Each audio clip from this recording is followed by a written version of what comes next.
air dalam kolam, ikan dalam kolam. Ya. Orang Islam dengan masjid ibarat dia berada dalam kolam air dengan ikan. Kira-kira ada enggak ikan yang tidak senang air? Kira-kira ada? Ada ikan yang tidak senang air? Ada. Ikan mau mati. Jadi kalau ada orang tidak senang hatinya dalam masjid, sudah mau mati tuh orang. Jadi kalau ada bawaannya mau ke pintu terus, Bapak lihat aja nih nanti siapa yang pulang, berarti itu sudah mau mati. Apanya yang mati? Bukan fisiknya, tapi jiwanya yang mati. Alhamdulillah. Ibu bapak, saudara-saudara sekalian yang saya hormati, dalam Al-Quran ada 3 ayat yang disebut perintah serangkai. Artinya ayat tersebut tidak boleh dipisahkan pelaksanaannya, dia harus dijalankan secara bersamaan. Mana itu? Yang pertama, atiullaha wa atiur rasul, taatlah engkau kepada Allah dan taat pula engkau kepada Rasulnya. Taat kepada Allah tidak diterima ketika tidak mentaati Rasulullah. Demikian sebaliknya, taat kepada Rasul tapi mengkhianati Allah, taatnya kepada Rasulnya tolak. Taat kepada Allah puncaknya adalah mendirikan sholat. Biar dia puasa, dia haji, dia bangun satu masjid, baik sama tetangganya, tapi tidak sholat, tidak ada gunanya. Di akhirat langsung didelete, langsung dihapus semua itu amal-amalnya. Dan itu kalau kita meninggal, ketika seluruh pengantar jenazah sudah balik, bahkan dalam hadis dijelaskan, langkah kaki yang paling terakhir meninggalkan pemakaman masih kedengaran, sudah datang malaikat. Malaikat bertanya, "Marrabuka, siapa Tuhan?" Kalau orang baik sholatnya, Pak, tenang, sholat akan berkata, "Mundur kau, sekarang saya jaga kamu, karena waktu kau di dunia kau rajin menjaga saya, giliran saya yang jaga kamu sekarang." Ditanya, "Marrabuka, siapa Tuhanmu?" Kalau tidak beres sholatnya dia akan kaget. "Marrabuka, siapa Tuhanmu?" Orang baru tiba, dulu bos. Kalau orang tidak beres sholatnya, ditanya lagi, "Marrabuka, siapa Tuhanmu?" Kaget langsung dia jawab, "Ketuhanan yang Maha Esa." Ini orang tidak beres sholatnya. Nah, tapi kalau orang baik sholatnya, ditanya, "Marrabuka, siapa Tuhanmu?" Sholat akan menjawab, "Allahu Akbar." Muka giling kepala, hebat betul ini. Orang masjid Ar-Rahmah kampung Jawa ini. "Man nabiyuka, siapa nabimu?" Dia jawab lagi, "Asyhadu an la ilaha illallah wa asyhadu anna Muhammadar Rasulullah." Wah, Mungkar tambah giling kepala, tambah jago ini orang. Akhirnya Mungkar dia bilang, kir. Nakir, kau maju nakir, kau lanjutkan. Dia bilang, nakir, sedangkan kau mundur apalagi saya. Akhirnya diriwayatkan Mungkar nakir tidak melanjutkan pertanyaan 3, 4, 5. Dia naik ke atas Allah. "Ya Allah, ada hambamu mati, saya tanya, Marrabuka, siapa Tuhanmu?" Dia jawab, "Allahu Akbar." Allah berfirman, itu bukan dia yang jawab, tapi sholatnya. Karena dia baik sholatnya, tidurkan dia untuk menunggu hari kiamat seperti nikmatnya tidur pengantin baru. Masih ingat waktu pengantin baru, Pak? Wah, orang baru pengantin baru apa? Wih, cepat betul pagi. Itu kalau pengantin baru, beres sholatnya, lalu ditidurkanlah dia seperti tidur untuk menunggu hari kiamat. Jadi mereka yang wafat, Pak, dikubur sekarang belum masuk surga atau neraka.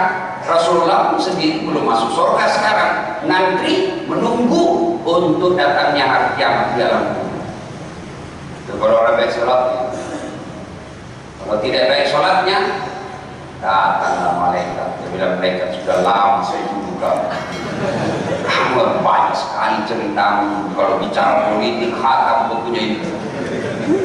Giliran disuruh sholat, tak pernah kau datang. Tanya, "Marah langsung dia jawab ketuhanan yang Maha Esa. Oh, langsung diputar bola. Bah! Itu palu-palunya Munkar Nakir. Coba buka kitab Durratun Nasim.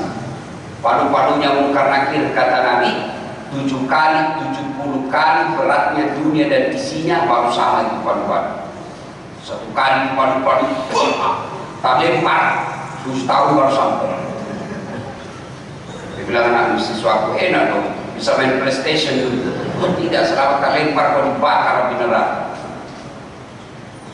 Maka malaikat Munkar kata, ya Allah, ada mantu saya tanya marah buka. Dia jawab ketuhanan yang Maha Esa.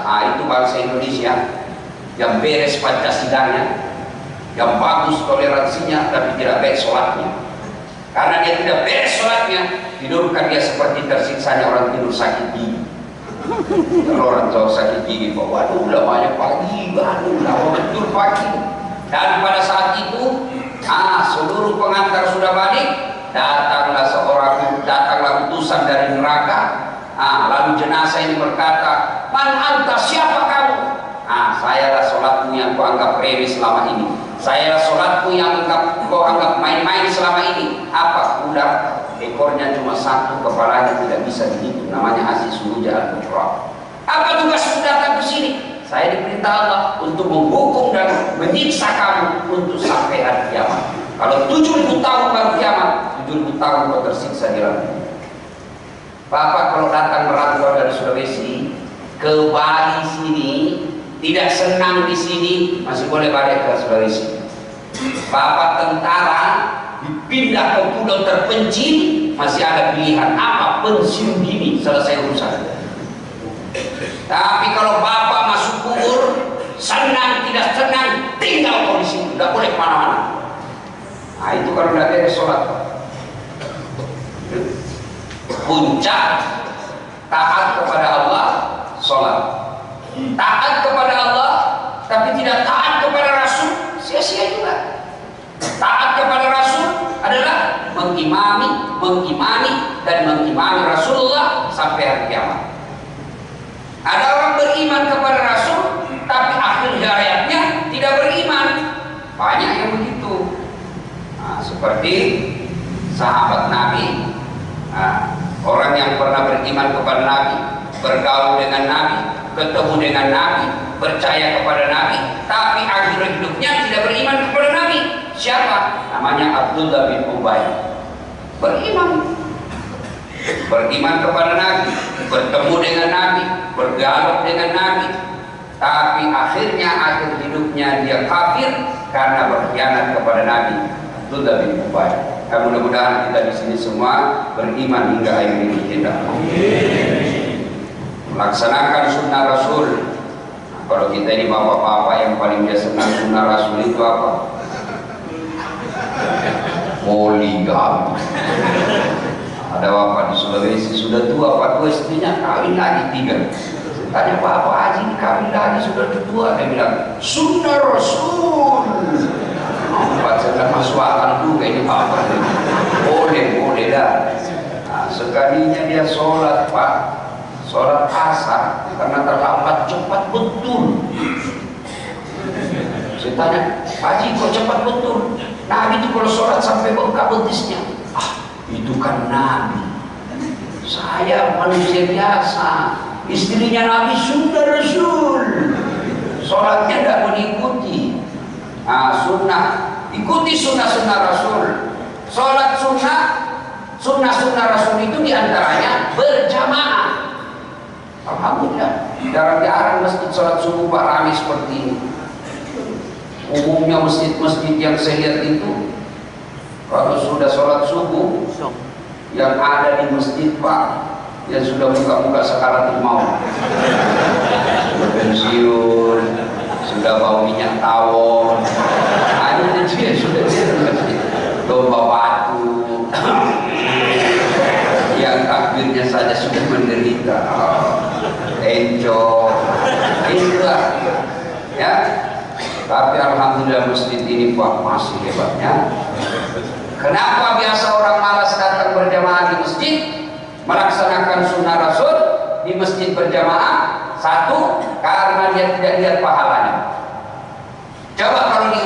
sama kabir masjid, siapa yang datang berjamaah ke masjid, maka kami bagikan pulsa 200.000, beras 100 kilo. Saya yakin Pak, sholat subuh jam 5, jam 10 malam sudah pergi di masjid Pak, ngantri orang sampai di luar. Kenapa? Karena dia lihat pahalanya. Tapi karena tidak dilihat pahalanya, ya kita lebih pilih sholat di rumah daripada datang ke masjid. Padahal datang sholat berjamaah di masjid, sholat sunnah sebelum masuk waktu subuh, sebelum kau sholat subuh 2 rakaat, itu pahalanya lebih berat dunia dan isinya. 2 rakaat saja sebelum sholat subuh lebih berat dunia dan isinya. Ada di sini punya tanah 100 hektar? Ada? Ada. Bapak punya tanah 100 hektar saja sudah bangga. Tapi sholat sunnah 2 rakaat sebelum sholat subuh itu kecil, itu 100 hektar. Apalagi penyebabnya orang malas datang berjamaah ke masjid? Karena dia tidak lihat dan tidak tahu pahalanya. Tadi dia tidak lihat, sekarang dia tidak tahu. Jadi dianggap enteng. Apa pahala berjamaah? Kata Nabi, kalau kau wudhu dulu, lalu kau datang ke masjid sholat subuh, maka pahalamu 1 langkah kaki kananmu catat 1 pahala, langkah kaki kirimu gugur dosa kecil. Bayangkan berapa langkah saya dapat Pak dari Sulawesi Selatan. Berapa langkah Bapak yang tangga di sini kampung Jawa, berapa langkah Pak? 300 meter dari rumah ke masjid, kali 2 600 meter. Langkah kaki kanan 1 pahala, langkah kaki kiri dihapus dosa kecilnya. Apalagi kalau Bapak jaraknya begini. Kayak berapa? Coba, banyak betul Pak. Apalagi keutamaan berjamaah, kata Nabi, kalau kalian ke masjid dengan sudah ada wudu, maka seluruh materi yang kau lewati, pagar, tembok, tegel, dinding, tumbuhan, semua akan menjadi saksi. Dia akan berkata di akhirat kelak, ya Allah, jangan kau masukkan dia neraka, masukkan dia surga. Tanggal 21 September 2019 dia datang berjamaah Masjid Baitur Rahmah, saya jadi saksinya. Itulah sebabnya kalau Bapak sholat sunnah di masjid, setiap 2 rakaat pindah tempat, 2 rakaat pindah lagi. Supaya apa? Tambah banyak saksimu nanti di akhirat. Itulah sebabnya juga Rasulullah menganjurkan, ketika kau datang berjamaah di masjid, beda jalanmu waktu pergi, beda pula jalanmu waktu pulang, sunnah. Misalnya Bapak tadi datang dari pintu ini, Bapak pulang dari pintu ini. Dan juga salah paham. Teman-teman dengar ini ke Pantai Kutai dulu Pak, baru di sini. Sudah salat, kontak di sini sudah selesai sholat dong.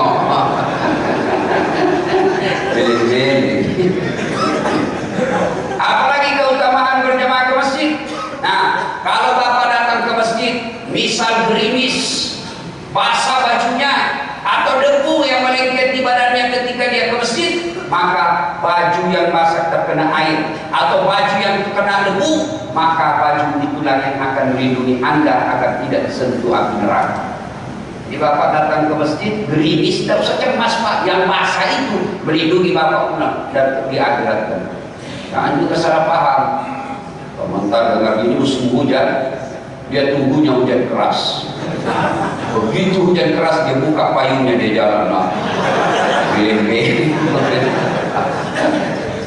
Apalagi keutamaan berjamaah di masjid. Yang berikutnya yang kita paling populer di antara kita adalah lipat 27 kali. Artinya 1 kali sholat berjamaah di masjid, 27 kali sholat di rumah baru sama pahalanya. Coba ya. Apalagi keutamaan sholat berjamaah di masjid? Apa? Di masjid ada disebut doa bersama. Barangkali kita tidak tahu berdoa, mungkin saja kita banyak dosa sehingga doa kita susah diijabah oleh Allah. Tapi di masjid ada imam soleh yang baik hafalannya, penghafal Quran, alim ulama, mimpin sholat dan mimpin doa bersama. Di belakang ada anak yatim, di belakang ada fakir miskin teraniaya. Golongan ini yang membuat doa kita mustajab sehingga mengucapkan amin. Pada saat dia mengucapkan amin ini, seluruh doa dalam masjid dikabulkan Allah. Dan itu imam selalu senyumkan, kalau mimpi baca doa perdengar, kasih dengar orang dan baca doa yang umumnya orang paham isinya. Kadang-kadang ada juga imam yang kita tidak tahu apa dia minta, berdoanya mau silent, mau dia diam, kayak apa? Kita kita di belakang amin, amin. Perjelas bos, apa aku minta? Kita perlu tahu, siapa tahu yang imam muda atau anak muda, ya Allah berikan kami jodoh. Dia bilang bapak di belakang amin. Sudah ada istrinya, lebih parah lagi istrinya juga di belakang katakan amin. Berarti pantas suamimu poligami. Maksud tujui kan di notanya atau teken. Baca doa perjelas ya. Meskipun ada juga sebagian ulama yang mengatakan doa bersama tidak boleh, kecil. Kalau bapak tidak mau doa bersama, ya silakan, tapi jangan kau katakan doa bersama itu sesat. Ini ada sekarang orang baru belajar agama 3 bulan, itu pun malah di YouTube, baru 2 menit habis kuotanya. Seolah-olah hanya dia yang benar. Kalau bukan sumber ilmunya dari ustadznya yang satu aja, tidak boleh terima yang lain. Kamu baca berapa buku? Ada anak sekarang begitu Pak. Pemahamannya hanya dia yang benar. Kalau tidak sependapat, bid'ah, masuk neraka. Kenapa bid'ah? Tidak ada pada zaman Nabi. Tidak pada zaman Nabi bid'ah. Bid'ah itu sesat. Kalau alasanmu tidak ada pada zaman Nabi, tolong kau ceramah jangan pakai mic. Kenapa? Tidak ada pada zaman Nabi. Ini bid'ah Pak. Nah,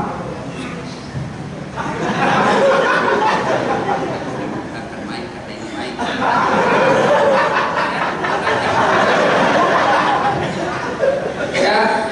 Nah, apalagi keutamaan sholat berjamaah setelah ibadah 27 kali. Lalu apalagi?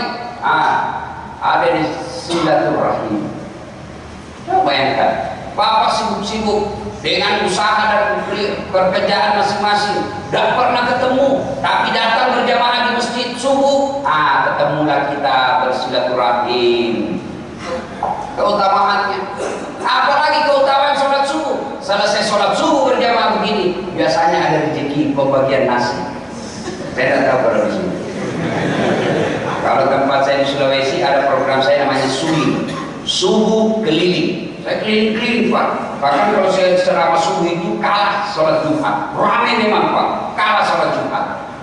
Kenapa? Kalau sholat Jumat kadang ada perempuan, tapi kalau subuh keliling perempuan pun banyak. Selesai subuh keliling ada disebut ngopi, ngobrol perkara iman. Selesai ngobrol perkara iman ada namanya makan kue bersama. Nanti tidak tahu saya di sini nanti. Apa ada juga kita kumpul-kumpul makan. Itu pembagian rezeki. Apalagi yang membuat orang malas untuk berjamaah ke masjid? Manajemen masjid tidak bagus. Mana manajemen masjid tidak bagus? Ada kadang-kala itu pengurus masjid dia suka simpan saldo uang. Saldo kas 70 juta. Begitu kita mau kencing tidak ada airnya. Masih baik kalau kencing Pak. Kalau buang air besar tidak ada air. Apa tidak panik kita Pak? Kalau air masih kencing masih bisa toleransi Pak. Tapi kalau itu yang kuning tidak bisa toleransi itu Pak. Padahal saldo kasnya 70 juta. Tolong takmir masjid. Kalau masjid sudah tidak ada pembangunan, tidak ada lagi yang membutuhkan dana, duitnya jemaah cari masjid yang ada di Bali ini, kirim ke sana untuk membantu saudara kita yang ada di sana. Umumkan dulu, saudara-saudara sekalian, ada saldo 70 juta supaya uang ini tidak mengendap dan amalnya orang tetap berjalan menjadi amal jariah, maka kita akan sumbangkan ke masjid tetangga desa kita 70 juta untuk disumbangkan ke sana supaya jamaah tidak curiga. Kalau cuma disimpan jadi saldo tidak jalan amalnya orang. Tapi kalau dia sejadi tegel, selama tegel itu dipakai beribadah, selama itu orang-orang yang nyumbang dapat pahala. Apalagi yang membuat manajemen masjid, karpetnya sudah 7 kali lebaran tidak pernah diganti. Begitu kita sujud, tai cicak didapat. Baik siapa? Kadang-kadang semut Pak. Sujud kenapa? Bengkak ini tidak. Ternyata semut ini tidak dilawan. Apalagi membuat orang kadang-kadang muazzin